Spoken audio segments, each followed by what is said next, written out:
What's up everyone? Today I'm going to be doing a different kind of video. One I've actually been wanting to do for a while now. I'm going to complete my first Pokemon Nuzlocke.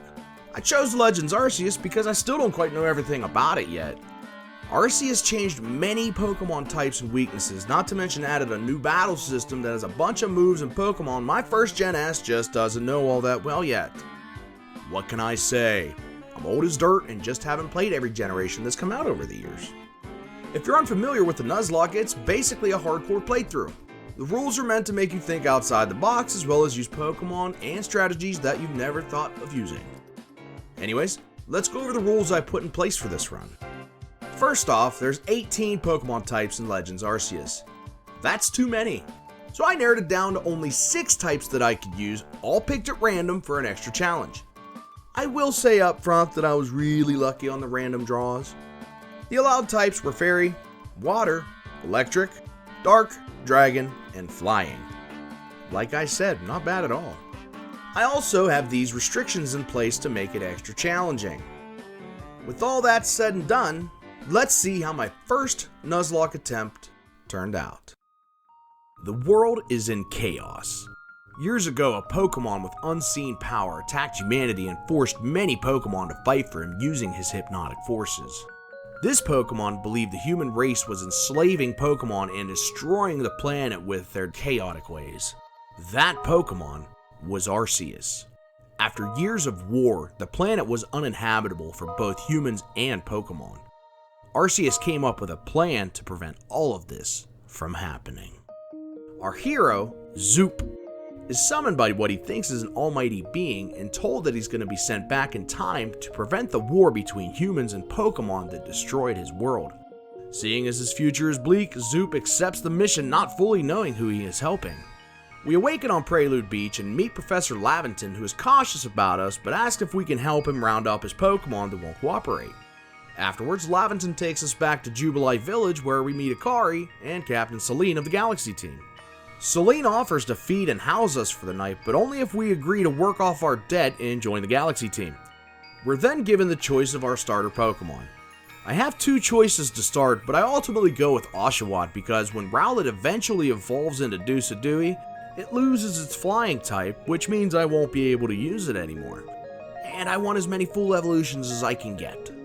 Then we meet Volo on our way out of town to complete our work. After our introduction, we battle. Thankfully, this goes well. Volo then leaves, but is it me? Or does that guy seem a little off? Oh well, we complete the day's work, earn our new threads, and a roof over our head. Our next stop is to meet Kamado, who reluctantly welcomes us to Jubilife Village, as well as gives us our next assignment, which is to quell an Alpha Kricketune. On our way, we battle Akari, which goes fairly smooth. Next, we meet Mai, who also challenges us to an uneventful battle. Mai is one of the wardens we'll meet along the way, whose job is a caretaker for their respective Pokemon. Zoop eventually reaches the Alpha Kricketune, and it's here where my brain farted. I say that because I completely forgot that bug types are weak to flying types, and because of this we suffered our first casualty. I didn't use a flying move quick enough, and our Beautify died. Rest easy, Blue. You were always my boy! You're my boy, Blue! Thankfully, that was our only loss, and we finished Kricketune shortly after. The next day, I get some new threads so I can enter into the Buckaroo Bonsai Lookalike contest before our meeting with Kamado, where we're introduced to Adamant and Arita. Here we learn how the noble Pokemon are becoming frenzied, and Zoop is chosen to be the one who gets to calm them. Not it, not it, not it! Cool. This place sucks. Real quick guys, I just want to say thank you so much for watching. If you're into these kind of videos, give it a like and subscribe to see more, and let me know in the comments what Pokemon you'd use for a run like this. Back to the show. We meet Leon, and of course he has to test our might, but he's not much of a threat. Afterwards, our Uber shows up, and now getting around is much quicker. Swell. Then Arita arrives, and her Glaceon is a beast, so I brought my expendables for this battle. That's how we lost our next 2 Pokemon, Derpy the Bibarel and Comer the Combee, before she was defeated. Rest easy, guys. Why are you agreeing to help everyone, Zoop? 2 reasons. Ever since I woke up on that beach, my mind's been hazy, but I feel like this is what I'm supposed to be doing. What's the other reason? Food. Here's the damn bombs for Cleaver. We face off with Cleaver, but he's no match for us, and we quell the angry beast. When we get back to Jubilite Village to give our report to Kamado, we're first greeted by Volo. Hey Zoop, I heard you took care of the Alpha Cricketoon. Yup, also found these plates. I'm not sure what they're for yet. Plates? Do you know what you have there? Plates? These aren't just any plates. Their engravings tell of our very creation, and it's rumored that if all the plates are brought back together, you'll summon God himself. You seem to know quite a bit about them. I know much more than that. See you later. The next morning, Zoop is challenged to another battle by Akari, and this time she manages to knock out Flapper or Staravia before we beat her. Afterwards, we head for the Crimson Mirelands, where we meet again with Volo, only this time we battle and suffer more casualties, losing Mothman the Motham and Sparky the Luxio. Find any more plates yet? No. Why? Just wondering. Caliba asks us to retrieve a wall fragment that was stolen by the Twisted Sisters while we battled Volo. Of course, we agree and head over to their camp to battle Coin, who hands us our next KO by flooring our Weasel, Sandy. We return the fragment back to Caliba, then make our way over to the frenzied Ursaluna, who is one tough customer. Our Yanma, Commander Yemark, was thankfully the only casualty during this fight before Zoop was able to quell the foe. The battle with the noble Lilligant is up next, but Zoop makes quick work of it by smacking it in the face with loads of bombs. There weren't any leftovers though, which must have pissed Arita off because she challenges us to a battle and knocks out Bart, our Crobat, as well as Pikachu, the Raichu. If you're counting along at home, that makes 10 which have perished so far. The next destination is Cobalt Crosslands. If I want to be able to explore this entire area, I'm going to need a little help. We get that help in the form of Basculegion, but first we have to bribe him by preparing some of his favorite snacks. Its warden Iskin informs us that we'll need to catch a Dusclops in order to season the food. Yummy. The snacks please Basculegion, but while this is going on, the Twisted Sisters snatch the young Growlithe and make for the volcano. We chase him down and battle all three of them, suffering a string of losses as well. First up is Clover, and she's defeated rather quickly. Next is Coin. She manages to knock out Felix the Skuntank before she's defeated. Finally, we face off with Charm, and her team is stout, mainly because I don't want to risk losing any decent Pokemon right now. So we lose Ringo, our Murkrow, right at the start, as well as Pete the Tentacruel shortly before we finish her off. Right after, the young Growlithe evolves into Arcanine, but is struck by lightning from the distortion in the sky just like the other noble Pokemon, and is now frenzied. This battle can be tough because there isn't much space to move around, but Zoop wears boss pants and is able to dip and dodge long enough to quell the frenzied beast. The next day at Jubilite Village, we're introduced to the human stain that is Melly, who doesn't look kindly towards Zoop. Adamant challenges us to a battle just to prove to Melly that Zoop is the real deal. While he is correct, that doesn't stop him from knocking out Martha, my Mime Jr., and Darkwing Duck the Golduck. I was definitely disappointed that I lost the terror that flaps in the night that quickly. Before we leave for the Coronet Highlands, we're introduced to Ingo, who's going to help us when we get there by acting as our guide. We're promptly met again by Melly, who this time decides to challenge us himself to test our mettle, and gets put back in his place in the toilet bowl with the rest of the other turds. Zoop, nice job with the sisters and Arcanine at the Crosslands. I see you found more plates too. Excellent. Everything is going just as planned. What's that? Oh, nothing. Good luck on your travels and plate hunting. Yep, still weird. A short while later, we arrive at the cliffside we need to scale, but before Ingo will call Sneasler, he wants to battle, but doesn't put up much of a fight. When we arrive to quell the frenzied Electrode, Melly again wants to battle us with the exact same result as last time. We finish off our time in the Coronet Highlands by calming the noble Electrode in a quick and timely manner. Back in Jubilite Village, we're challenged yet again by Akari, and I was not properly prepared for this battle.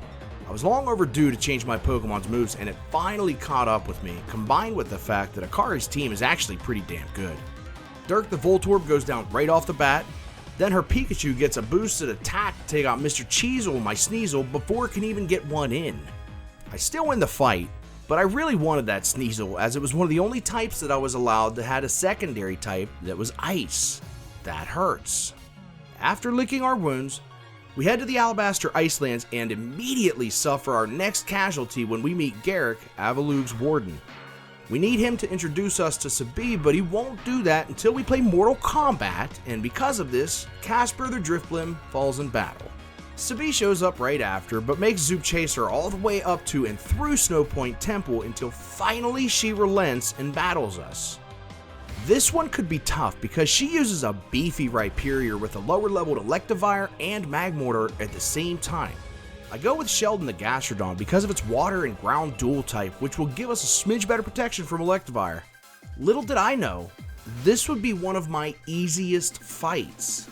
We KO Rhyperior right out of the gate with a Hydro Pump, and honestly, I was expecting Sheldon to go down afterwards, but Magmortar only poisoned him, while Electivire just looked around. They both get another turn, and while Magmortar hits me with a weak shot of fire, Electivire is still dicking around. I'm able to take out Magmortar with a Hydro Pump on my next turn, and Electivire tries to Thunder Punch me to no avail. We put it down with a single Earth Power on the next turn. That went way better than expected. Sabi calls down Braviary and he tries to give us a hard time, but after a couple sparks from Pac-Man the Pachirisu, he falls in line and agrees to help. We ride down and meet the ginormous frenzied Avalugg face to face, then challenge it to battle. He squashes our little Pac-Man, but Zoop clutches up and tosses enough bombs in his face to put him in a food coma. With Avalugg calmed, we've accomplished our goal of quelling every noble. It's time to head back to Jubilife Village for a long overdue rest. Shit. The next morning, Kamado calls a meeting to discuss the events that have unfolded overnight. I've been given troubling information. Zoop, you fell from the same dimensional rift as the lightning that frenzied our noble Pokemon. Correct? I think so. And weren't you in the presence of Arcanine when it became frenzied? Yeah, I was there. It stands to reason that you may be influencing the current events as well, and according to what I've gathered, that may indeed be the case. I can't confirm or deny what I've been told, which means you can no longer be trusted, and we won't take any chances from this point forward. Zoop, you are banned from our village. I'll head up Mount Coronet and end this myself. Please leave. This place still sucks. Now with no place to live, we head out into the Obsidian Fieldlands to search out Leon and Mai of their respective clans to see if they can help. Unfortunately, neither will, and politely tells us to pound salt. I heard Kamado gave you the boot.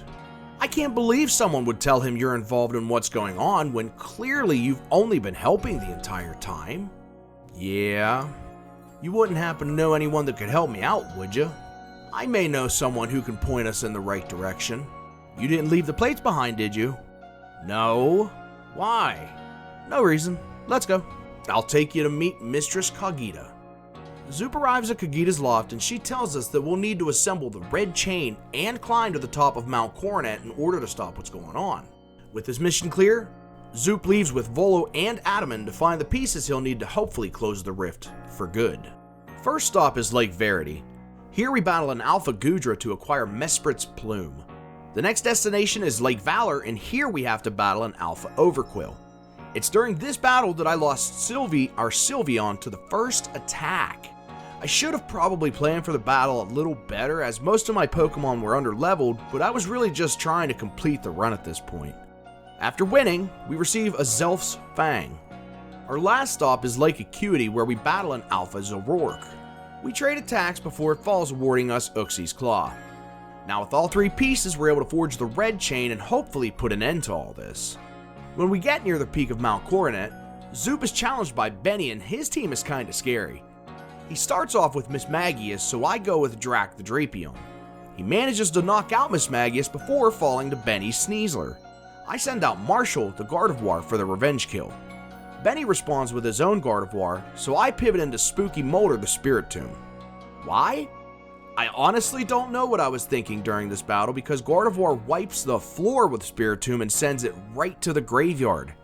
I respond with Sephiroth the Garchomp to finish off Benny's Gardevoir. Finally, he sends out his Gallade and Sephiroth also sends him packing, giving us the win. The next battle is against Kamado, and I was fully expecting to lose a Pokemon or two during this fight, but was pleasantly surprised. He leads off with his Braviary, so I start Pookie, my Jolteon, who's able to zap Braviary out of the sky. Kamado then sends out his Snorlax, who lands a big hit which lowers Pookie's HP under 50%. I have a few attacks stacked up, so I do respectable damage, then pivot to Marshall, who lands a strong style Aura Sphere to KO Snorlax. Golem is his next choice, but it's no match for a couple Psychics and quickly falls. Finally, Kamado sends out his Clefairy, who sets up a Calm Mind to boost its stats. I don't really have a counter for Clefairy, so I decide to brute strength it with Falcor my Gyarados. We go back and forth a few turns until Kamado heals Clefairy with a max potion. I use an Agile Crunch to land some chip damage, but this also gives me a second attack which I use for a strong Hydro Pump, hoping for the knockout, but Clefairy survives. Falcor is able to tank the next two moves before finishing Clefairy off with a strong style Hurricane for the win. Zoop, I'm sorry. I should have known you weren't here to harm us.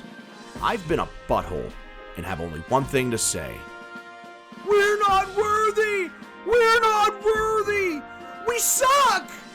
At the peak of Mount Coronet, Dialga the God of Time emerges and challenges us to battle. Thanks to the red chain, we're able to withstand Dialga's dark forces long enough to catch it. Now I know that legendary Pokemon aren't allowed in this run, but in order to complete the game, I have to catch Dialga and Palkia. Honestly, if you've played Legends Arceus, then you know you can't fight the final boss unless you've completed the Pokedex. So while I have restrictions on what types I can use, I completed the Pokedex as much as possible before getting to this point in the game. I never used any of those other disgusting types. I released them as fast as I could back into the wild before they could corrupt my Pokemon. Now back at Mount Coronet, Palkia the God of Space shows up just like Dialga did, but this time Kamado forces us to evacuate. At camp, it's discussed that we need to forge the Origin Ball to catch Palkia. We grab the ore, then head back to Jubilite Village so Laventon can create it in his lab. With the Origin Ball in hand, we head up Mount Coronet again to battle Palkia. After some bomb bashing, Palkia is weak enough for Zoop to be able to use the Origin Ball, trapping it inside. With that done, we've completed the main storyline and retreated to a night of celebration. The next morning, we meet Volo, who seems inspired by Zoop not only summoning, but catching both Dialga and Palkia. Zoop! Congrats on closing the space-time distortion! I was thinking, since you proved that both Dialga and Palkia are real, Arceus must exist too. I've come to ask you to join me in seeking out the remaining plates. Okay. Splendid! Let's visit Kagita and see if she can lend a hand in locating the last few. Back at Kagita's loft, we learn that Zoop has to battle a handful of legendary Pokemon in order to collect the last few plates. She also tells us that Kamado may have something we want, so it's back to Jubilite Village to talk to Kamado. We find Kamado at Prelude Beach and he challenges us to battle again. He leads with Golem, which I didn't plan for because I sent out Pookie for some reason. After realizing my boo-boo, I pulled him out and sent in Falcor, who quickly decimates Golem with a Hydro Pump. Kamado then sends out his Snorlax, so I pivot into Marshall to use a super effective Aura Sphere. I get lucky and avoid a Giga attack to finish off Snorlax with another Aura Sphere. Next up is Braviary, who hits me with an Air Slash. I send Pookie back out to KO Braviary with a strong style Thunderbolt. Kamado has a Heracross now, and that's his next choice. I respond with my own Braviary, Flea, who uses an Esper Wing and a Slash to clear out Heracross in no time. Finally, he uses Clefairy, and I still don't have a real answer for it, so I leave Flea out and manage to knock it out with an Agile followed by a strong style Hurricane. Zoop receives the Fist Plate from Kamado, and we leave the village to collect the rest of the plates. To do that, I have to catch 6 more Pokemon. The first 3 we've already seen, and they're Mesprit at Lake Verity, Azelf at Lake Valor, and Uxie is at Lake Acuity. After rounding them up, it's off to Fire Pit Island to grab the Heatran inside the volcano. Cresselia is next, and I find it at Moonview Arena. Lastly is Regigigas, located in Snow Point Temple. With that task completed, we head back to Kagita's loft. When we get there, she asks for some wood, which we give her, and she repays us by handing over the Pixie Plate. She also tells us that we need to go back up the mountain and use the plates to seal the rift for good. Volo also hints that they'll find some answers at Celestica Ruins, so he and Zoop head out. Once there, Volo gives a history lesson on Giratina, who was rumored to be as strong as Dialga and Palkia, but banished to another dimension for its violence. Well, it's been a long road, Zoop, but we finally come to the end of our journey. All we have to do is climb up to the peak of Mount Coronet and we'll be able to seal the rift permanently. Volo, I just want to say thank you for helping me. You know, I used to think you were weird, but I couldn't have done all this without a friend like you. No problem. That's what friends are for. I'll see you up there. It's time for the final trainer battle, and it's definitely the hardest fight in the game. I brought some heavy hitters like Braviary, Jolteon, Garchomp, Gardevoir, Gyarados, and Samurott, but here are the Pokemon I had available at this point in the game. Let me know in the comments who you would have used for this fight, and leave an F for all our fallen Pokemon friends. Zoop, this is where our friendship ends. Now that I have all the plates, me and Giratina will call forth Arceus, the god of war, and together we shall conquer and reshape this world as we see fit. You see, you were never sent back here to prevent the atrocities from your time. You were sent back to wipe humans off the planet before the war even started by helping us achieve our goal of releasing Arceus now. But you don't have all the plates. I do. Actually, there's one you don't have because I never told you about it, and I'll be taking yours now. With Volo showing his true colors, Zoop battles him one last time to put an end to his madness. He leads off with his Spiritomb, so I go with Marshall and Moonblast it out of there. Volo follows up with his Roserade, who lands a big hit and poisons Marshall right out of the gate. We respond with a strong style Psychic to knock it out. Next is his Garchomp, who easily KOs Marshall with its first turn. My next choice is Sephiroth, our Garchomp. We land a heavy hit with Dragon Claw, but Volo uses a full restore. Now I have 2 attacks stacked up, so I use a couple agile style Dragon Claws to finish off Volo's Garchomp. He uses Togekiss next and instantly sets up a Calm Mind to boost up. I switch into Pookie and hit him with a quick attack and a Thunderbolt to put Togekiss under 50%, as well as paralyze it. Thankfully, it's paralyzed on its next turn, so Pookie finishes it off with a Thunderbolt. Lucario is our next opponent, and we hit him with a quick attack that does minimal damage before I set up a Calm Mind. This pays off because Pookie tanks a close combat, which lowers Lucario's defensive stats, and on the next turn we Thunderbolt him into oblivion. Lastly is Arcanine, but a quick switch to Falcor followed by a Hydro Pump is more than enough to extinguish its flame. Volo isn't about to give up though and calls forth Giratina to take us on in a 2-stage battle that carries over directly from the last, which means no healing in between battles. This is also where things got a bit messy and we lost a couple of our strongest Pokemon. Pookie was in the starter position, so he leads the charge. He takes a big shot from a Shadow Force, so I swap in Falcor to hopefully even the odds, but nah. A Hydro Pump does pathetic damage, and Falcor takes decent damage from a Shadow Force, so I pivot into Garchomp to continue my assault. An Agile Bulldoze followed by a Dragon Claw do respectable damage, but then we trade Dragon Claws before Sephiroth is able to end the first phase with one last Bulldoze. Phase 2 begins and Sephiroth is immediately eliminated on the first turn, so I send out Bubbles the Samurott and hit Giratina with the Dark Pulse. We receive a heavy blow from an Aurasphere and answer back with a strong style Dark Pulse that I'm hoping will be enough to knock out Giratina, but it just barely survives and is able to take Bubbles, our beloved starter, out with another Aurasphere. Falcor goes back out and gets the revenge kill with a single crunch. Though we may have been able to stomp Volo, unfortunately it wasn't before he was able to summon Arceus. A stairway appears, so Zoop ascends to challenge Arceus to one final battle. Luckily enough, we brought along its one true weakness, yellow shiny balls! After an intense fight, we smack Arceus with our balls enough to defeat it, thus saving the future of humanity and Pokemon alike. And with that, my first Nuzlocke is complete. Like I said earlier, I got very lucky with my random type drawings, which allowed me to be pretty careless throughout this run. I just had too many Pokemon options, which meant there weren't any major consequences for losing them in battle. While it was a little more challenging than a normal playthrough, I still feel that I relied on my normal brute strength strategy for the most part, even though there was a level cap in place, which was disappointing. I think for my next Nuzlocke, I'm going to try to come up with a harder set of rules, or maybe a different scenario to determine what Pokemon I can use. I don't know. I'll think about it. Don't forget to subscribe if you want to see me do more videos like this, and tell me what kind of Pokemon Nuzlocke you'd like to see me try in the comments. Once again, thank you so much for watching. We'll see you next time. Bye-bye.